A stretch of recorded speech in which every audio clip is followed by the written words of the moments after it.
بسم الله الرحمن الرحيم الحمد لله رب العالمين وأفضل الصلاة وأتم التسليم على سيدنا مولانا محمد وعلى آله وصحبه وسلم أجمعين.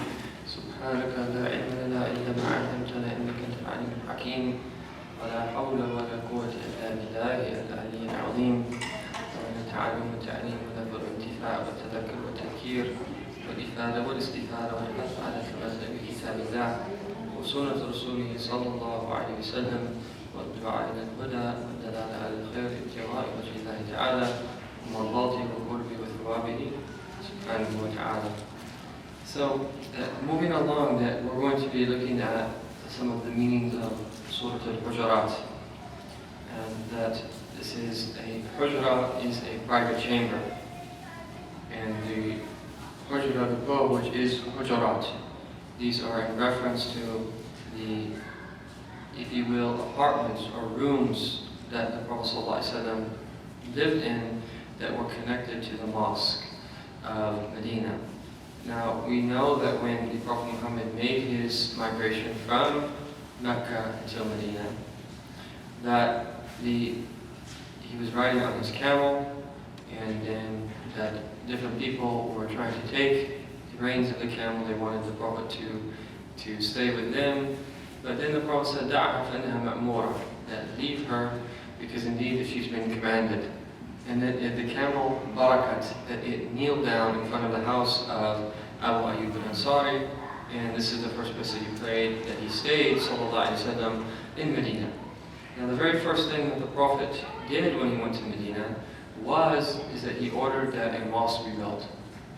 And that they actually built the mosque on a graveyard of the Mushrikeen. It was a graveyard in pre-Islamic times where various pagans were buried, which is interesting to note because there's something about religion in general that it's seen as something pure, and that there is discussions that you'll find in the books of law of various substances that are pure, substances that are impure. And in fact, one of the very first discussions that you'll have when you open up a book of law is on water. And water is a universal symbol for purity. And that likewise for Muslims, that water is the way through which we purify ourselves from greater ritual impurity, lesser ritual impurity. And water is one of the great symbols. It would be a very interesting, and some people have touched on this, but it would be a very interesting thing to do, is to take a certain theme like water and trace it through the Quran and develop and understand the Quranic understanding of water. And likewise what our Prophet ﷺ said about water. And this is very important, as that we make a contribution in this regard, because they say is that the wars of the 21st century are going to be over resources.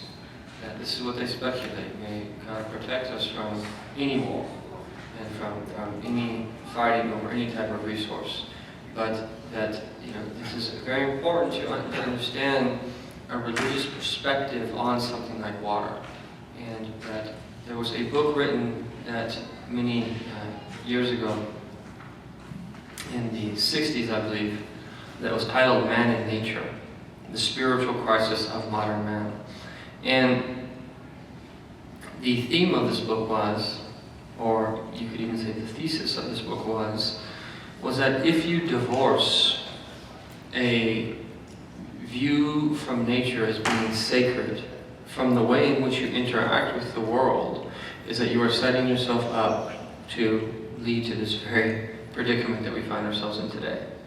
Is that if you understand that nature is sacred, and that we could go on a long tangent discussion why we view nature as sacred, that we say, even when we say in English, Mother Earth, this is also an Islamic concept, that understanding that everything, that all the materials ultimately that are in the stars, that are in everything in the heavens, that are in the very earth, are the very same elements and materials that are in us as human beings. So the earth is, in our sense, our mother. We are ultimately made of clay. The same things that are in the earth is ultimately in us, and we obviously have more as well.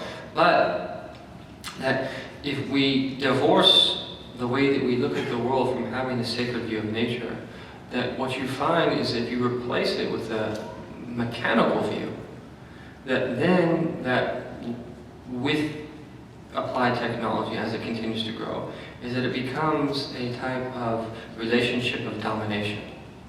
And when human beings that started to look at the earth as it could be dominated and capitalized upon, that this led to much of the problem that we're experiencing right now.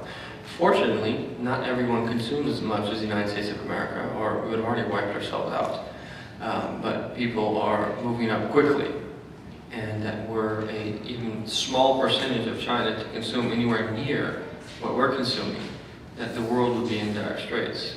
And at the same time, from a religious perspective, we don't subscribe to a worldview of limited resources. Yes, that is true. But from another standpoint that we have to recognize is that this earth is an amana. And that Allah Ta'ala, God says in the Quran, وَعِبَادَ الرَّحْمَنِ الَّذِينَ يَمْشُونَ عَلَى الْأَرْضِ هَوْنًا, the slaves of the All-Merciful who tread lightly upon the earth. Meaning that when we tread light, when we interact with God's creation, we should tread lightly. That they used to say that certain tribes of the Native Americans, that when they would make a decision, that they would think about the implications until the 7th generation. If we do such and such a thing, what would the implications of that decision be to the 7th generation? And so it's very important that we rescue this sacred view of nature, and this doesn't only apply to nature. It applies just as much to the social realm as well in terms of the dealing of human beings, which is the topic that we are supposed to discuss today. Excellence in community relations. So that we went on this tangent based upon the Hujurat, the chambers of our Prophet ﷺ, which were where he used to live, and it was connected to his mosque. And so that the Prophet lived a very transparent life. We've only been talking about transparency very recently in terms of corporate history. But the Prophet lived the most transparent life possible. That he lived in a very simple house. Imam al-Hasan al-Basri, that the great tabi'een, one of the generation after the companions, that he actually grew up in the house of the Prophet.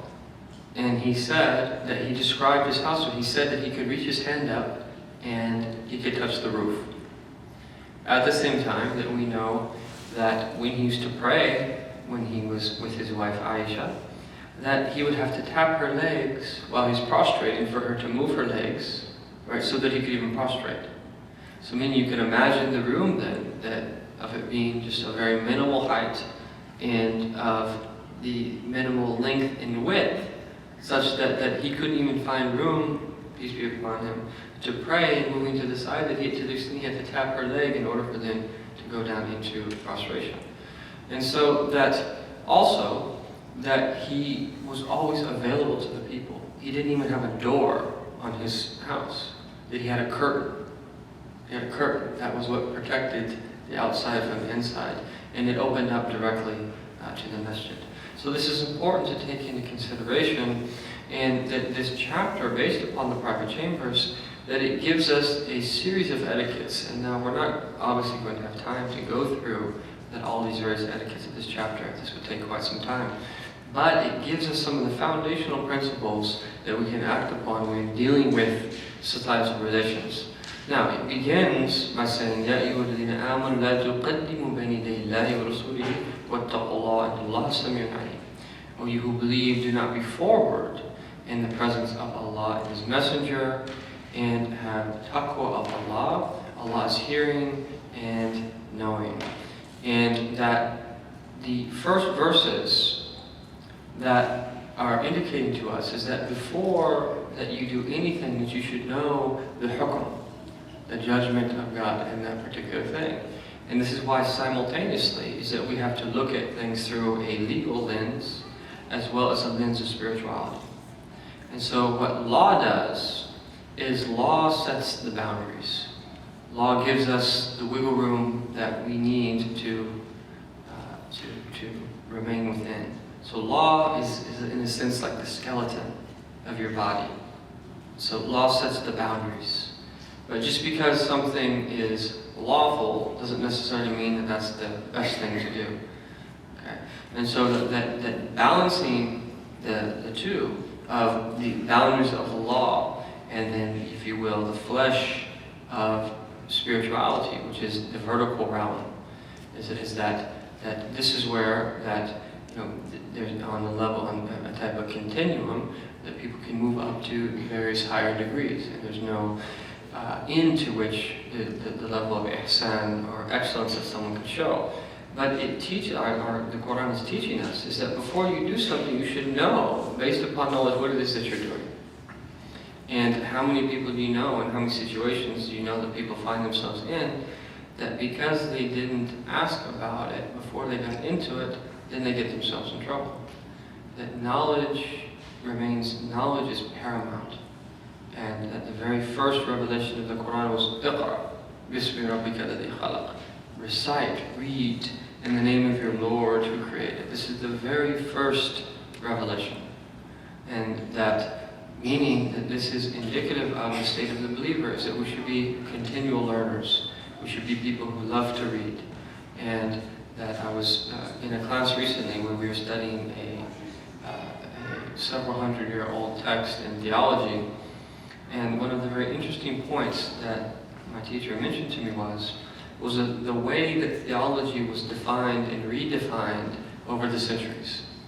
Is that initially, that when scholars talked about theology, and we're using this word theology, although it's understood in a traditional Catholic sense to be, focused upon knowledge of God, but the way that our scholars would define the study of ilm al-kalam, which we're translating as theology, is trying to understand what we attribute to the essence of God and His attributes, and then His actions.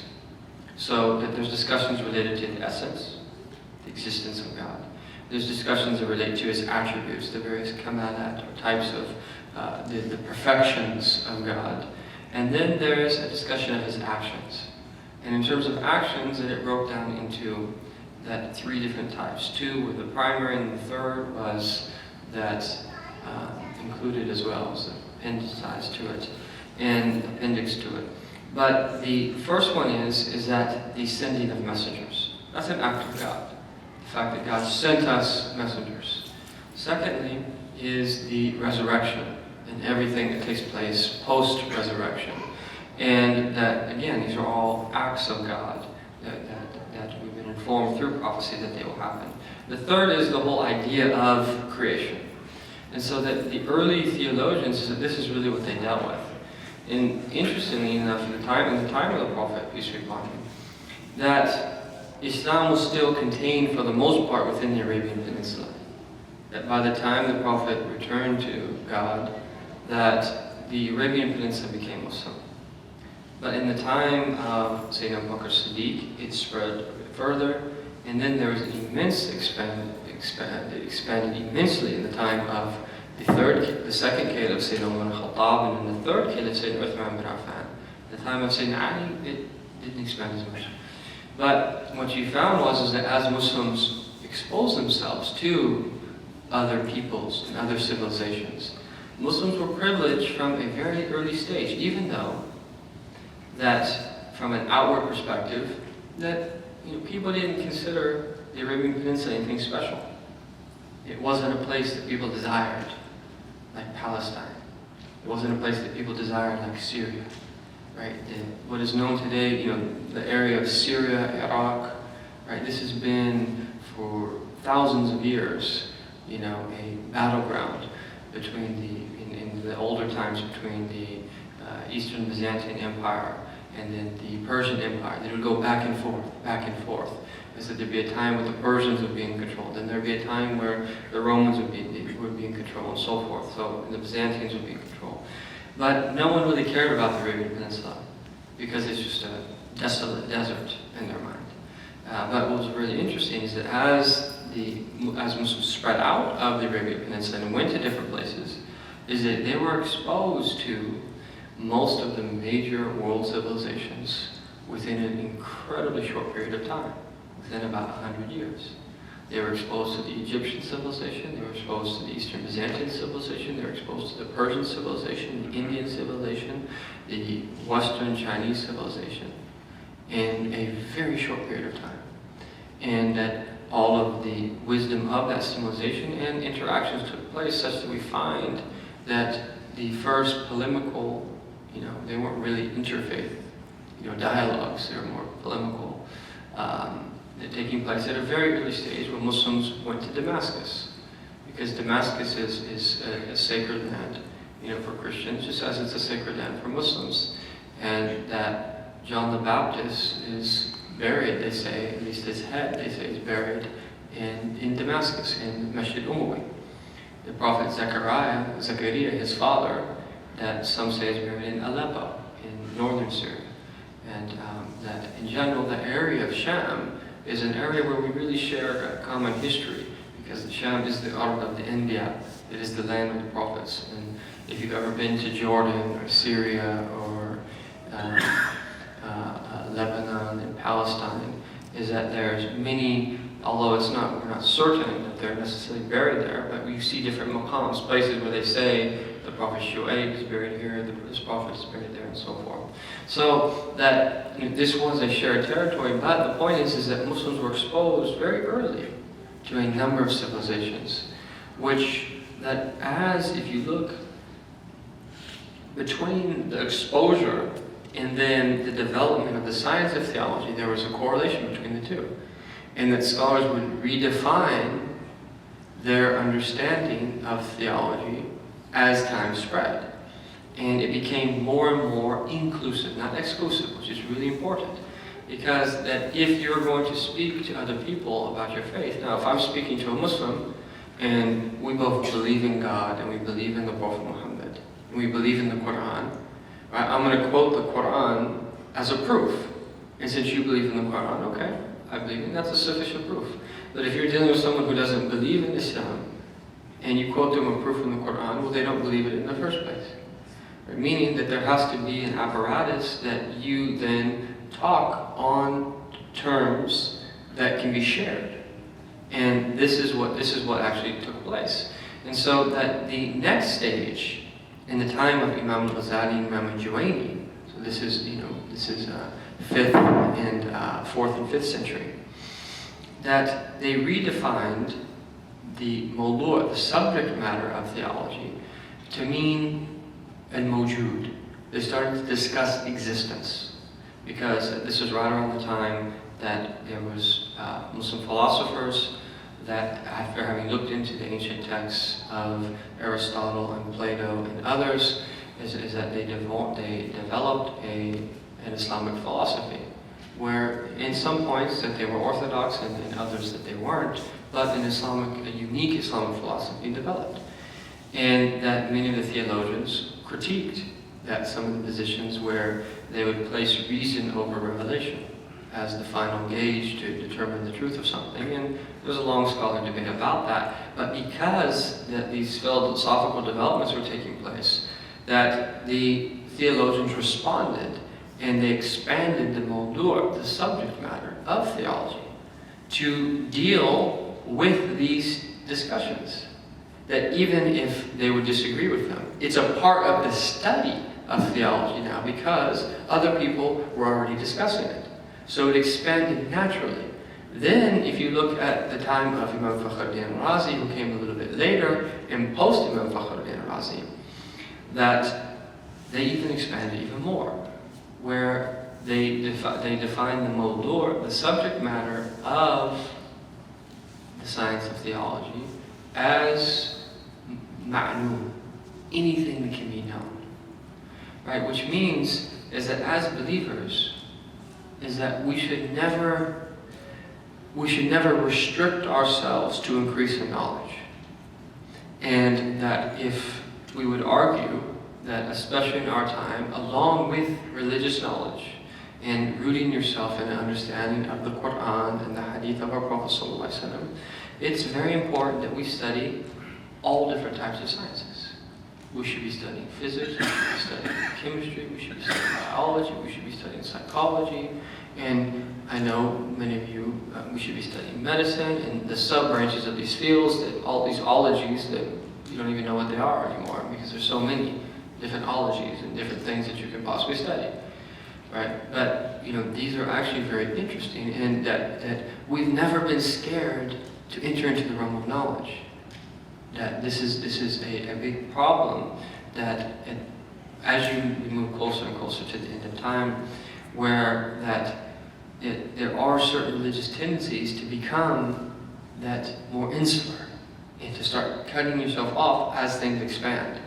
Whereas the dominant aspect of our, if you will, normative tradition, it was the opposite. It's as things expanded, our understanding expanded with it. That this is the way that it has to be. And that this is why that it's very important, is that we root ourselves in our unique way of looking at the world. Because Muslims have a unique way of looking at the world. Every civilization has a unique way of looking at the world. And we have a civilization, and we have a unique way of looking at the world. And that when we understand that, and we're grounded in that, then it helps us to understand the details of what we understand. Now, that one example of this is to show, because you'll find that as people, your children, for the most part, that as they enter into high school and as they enter into college and whole, they'll be exposed to a number of different things. And that as they're exposed to different things, that if they're not grounded in a deep understanding of their deen, that they're not going to be able to categorize and intellectually that sort through all these things they're being exposed to. So, there's this new thing, there's these new trends that are constantly popping up. But let's just look at one, just by way of a quick example. That what's called positivism is the idea that everything has to be explained scientifically. Meaning that if it can't be proven scientifically, that it can't be, or it can't be believed in, or it can't be known. Now, that if you just take that, and if that's the way that you view the world, that you are already excluding that everything beyond the realm of what you can sense in that regard or measure. You're excluding it, forthright. But you're assuming to begin with that is the only type of knowledge. So meaning that what we have to realize is that people think in frames. They don't think in the realm of individual ideas. And understanding the frame through which one is thinking will dictate the various results of what you're trying to get. If you look through glasses that have, and this is a very, basic example, that has a red lens, you're going to see things tinted with red. If you use blue lens, tinted with blue, and so forth and so on. If you have glasses that distort the way of what you're looking at, you're going to see a distorted image. The image is the image, but the way you're seeing it is according to the lens through which you look at it. So that in and of itself, that where we have to have the intellectual strength is start to question the frames through which people are looking at things. So if someone is claiming that as their frame, as if everything is a scientific fact. Everything has to be proven by science, has to be demonstrable in that sense. So that, most of what we're informed about, the major things from the prophets and messengers, science can't prove or disprove any of those things. Angels are beyond the realm of science. But to believe that there's not angels because you can't prove it, in reality, is not sufficient to disprove the existence of angels. Because if angels exist in reality, they exist, whether or not science can measure them or not. Right? Meaning that people have certain ways that they look at the world, and that the later theologians understood this, and that they expanded their very definition of the subject matter of the science, because that it was started to encompass the various ways that people look. Now, this is a very important topic, long term.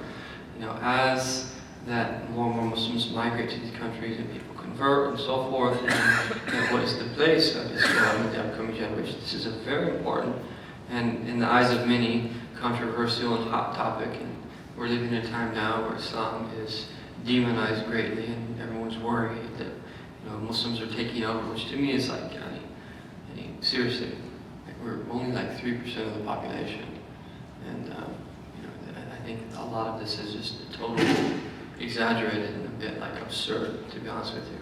But the fact of the matter is that it's an issue of contribution, and that this is the way that we should see things, is that from an Islamic perspective, and this is another example, and we'll move on to get down talking about what we're supposed to talk about, that when you talk about civilizational discourse, that you have the reality and you have the ideal.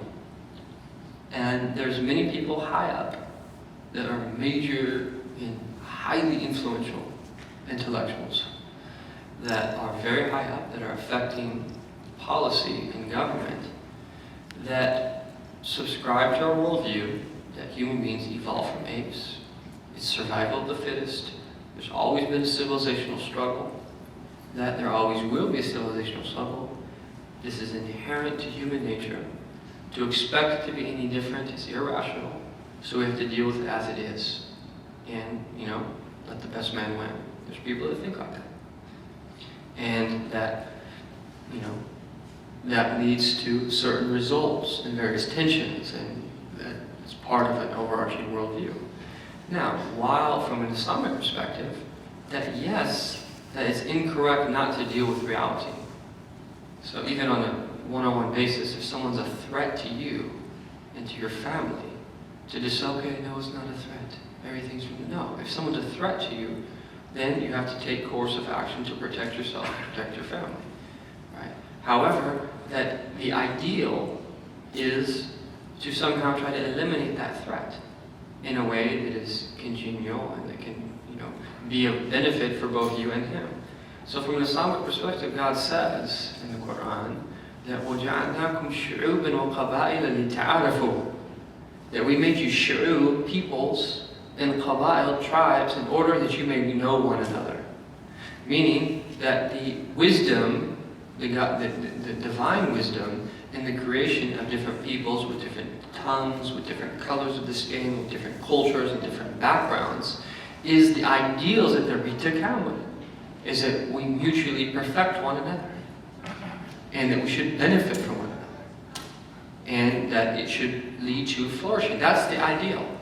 Now, when you read history, history is a history oftentimes of some of the lower tendencies of human beings, and that oftentimes you find wars after wars throughout history. However, that in and of itself doesn't mean that you don't work towards the ideal. So from an Islamic perspective, simultaneously, that while you have to deal with reality, at the same time that you have to work towards the ideal. You can't subscribe to a fatalistic worldview in that sense and say, it's survival of the fittest, so I'm going to base my action upon that. No, you can't do that. Right? You're required to work, towards the ideal. Now, I'm dealing, who are we? We're in a very small masjid in Saginaw. So what influence are we really going to have? But on a personal one-on-one basis, absolutely. That to me, when I study comparative religion, that it does nothing but enhance my understanding of my own religion. That it's very interesting. I love studying comparative religion. And I think one of the most important things that Muslims growing up in this country need to study is the history of Christianity. That in particular, what took place pre- and post-Enlightenment in the history of the Catholic Church, the Great Schism, when it split into the Catholic Church and the Greek Orthodox Church, and a bit later the Reformation, and that led to the situation that we find now, where issues are continually coming to surface that face religious people in the Western context, because Christendom was related to Christianity for much of its history, at least in the past 2,000 plus years. And you'll find remarkable parallels between what we're going through now, what Catholics went through 100 years ago, for instance. And that, it's enriching, and that it actually enhances, and that one good book in that regard, if you enjoy things like this, is a man by the name of Houston Smith, where he wrote a book called The World's Religions, and what his approach is to show the similarities, and that there are different ways of understanding different religious tendencies, whether it be from Buddhism, Hinduism, so forth. And that to me is something that is a very interesting topic. Anyways, that this is important to recognize is that the framework that we view things affects our behavior in the various things that we do. Now, that we went on this tangent because that we were discussing is that, we have to know what is the religious context of everything before that we do it. And that whether it be on a scale and pertains to some of the questions here, of fasting, eye drops, nose drops, and so forth and so on, or whether it be at a different scale as well, relating with interpersonal relations and our dealings with other people. But the next verse here states, يَا أَيُّهَا الَّذِينَ آمَنُوا لَا تَرْفَعُوا أَصْوَاتَكُمْ فَوْقَ صَوْتِ النَّبِيِّ وَلَا تَجْهَرُوا لَهُ بِالْقَوْلِ كَجَهْرِ بَعْضِكُمْ لِبَعْضٍ أَن تَحْبَطَ أَعْمَالُكُمْ وَأَنْتُمْ لَا تَشْعُرُونَ. That, O you who believe, do not raise your voices above the Prophet's voice, and don't speak loudly to him as you speak loudly to each other, lest your works be rendered void without you knowing it. Meaning that the first etiquette that we're being taught is the religious etiquette. Is that even though Islam doesn't have a clergy per se, is that we did have a tradition of scholarship. And scholarship was opened up for anyone who had the ability to become a scholar, meaning that they put the time in to learn it, that it was facilitated. And one of the great achievements of Islamic history was that education was always free. And most of the time that the students actually would even receive a stipend. And even the top educational institutions in the Muslim world, that, the Harvard of our time, that, education was free. If you compare that now to Harvard before the economic crisis, had I think it was a $34 billion endowment. And there was finally government, and they would only spend of that endowment. Princeton, I think, was like 19 or 20 billion. Stanford's like 18. And that they would only spend that. So if you invest $35 billion and that a safe return of 5% every year, that you're making profit on that they would only spend 10% of that 5% of the 35 billion, so you can do your math. And that's why there's government regulation, and at the same time they're raising tuition fees, and this is why the government tried to place regulations on them. They had to use a percentage of, not their endowment, they don't touch that, right? But of the proceeds, of the endowment. So anyways, but that's a whole other topic of discussion. But the first etiquette is the religious etiquette, is the way that we interact. I mean, obviously this is in the context of the Sahaba, the companions with the Prophet himself, sallallahu alaihi wasallam. But even after that the way that we act with people of religious knowledge. Now, I have to say, one of the crises in our community, or if it is actually, yes, it is a crisis, and they refer to this as the crisis of authority, that we find that people of religious learning have been relegated really to the periphery. Is that generally speaking, when a mosque is built, they don't want to bring in an imam, or if they want to bring in an imam, that he just has to be a yes man, he can't affect any decision on the board, and that problems upon problems arise all throughout the United States and other places in the West in general in this regard. But part of the reason is that it's really both ways. It's that it's from the religious people themselves not living up to the standard of being relevant to the community's needs. That is an issue, right? Because of their specific training.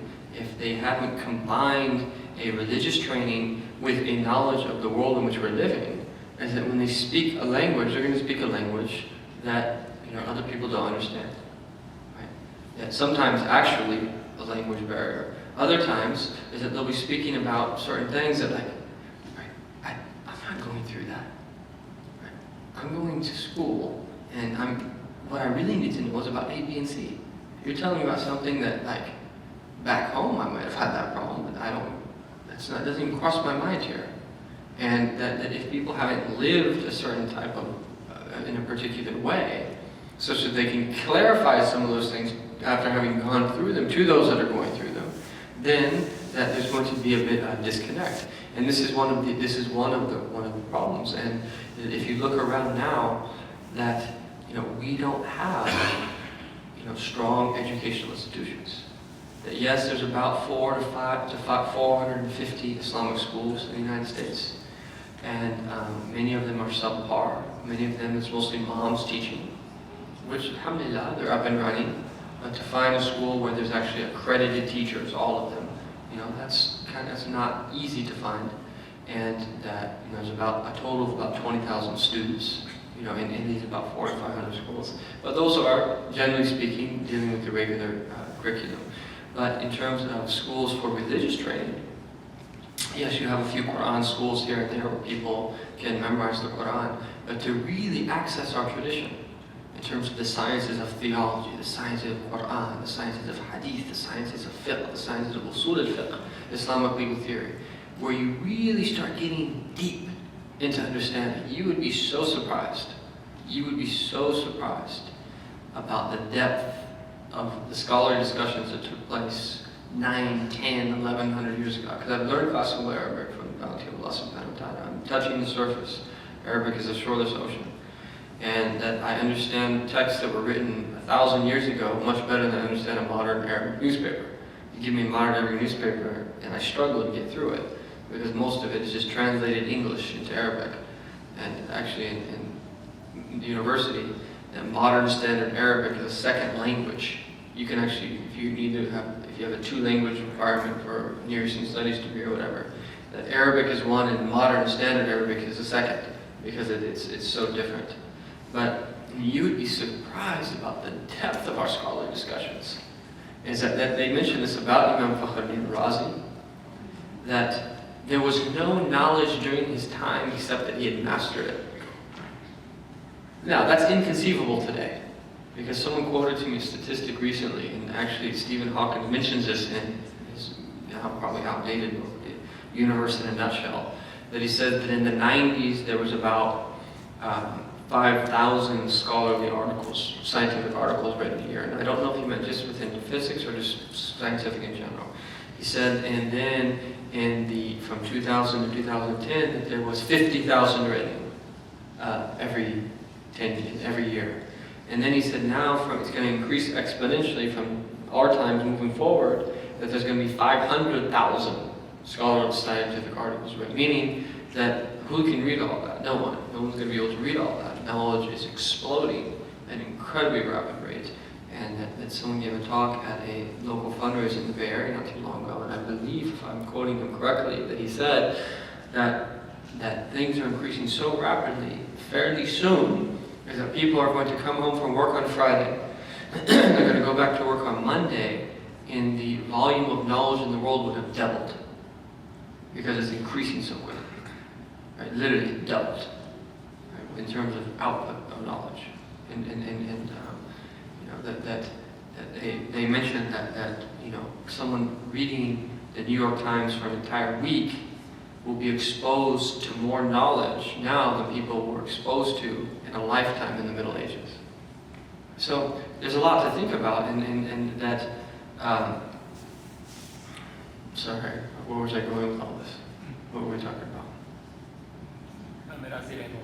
Huh? Imam Razi, Imam Fakhruddin Razi. So they actually had what was called a polymath, where someone that would actually master multiple disciplines. And this is why a master's degree, people didn't used to get a master's degree easily. I mean, I did mine quickly. The whole point of a master's degree was that you had a mastery of something when you were done with it. And if you read someone like in the time of St. Thomas Aquinas, ages in the 12th and 13th century of scholasticism, that people studied for 8, 10, 12 years before they got a master's degree. Because the idea was after you finish that, right, you are a master in that particular field. Which is, anyways, that the first etiquette is the religious etiquette, which is something we need to think through very seriously. And that because that if we do not have people to guide our communities and to help people navigate these waters, that it really is a very problematic thing. And one of the very beautiful things that you see popping up now is that Harvard, Yale, Princeton, Brown, Dartmouth, and a number of Ivy League schools, they have Muslim chaplains now. That University of Michigan has one now. The University of Toronto is just a position is opened up, and it's a really nice idea behind this position where you have someone there who's going to help the students along and help them navigate some of these issues. And there's some really qualified people that are now in these positions. But this is something we need to take very seriously on how we're going to bridge this gap. And to me, that this is one of the most important things that we need to be thinking about. And while we continue to build Masajid mosques and while we continue to support organizations of various sorts, is that this is one of the primary things we need to be thinking about. Now, the next verse 3 and then verse 4 is that they further this idea of etiquette with the Prophet, as well as verse 5, and that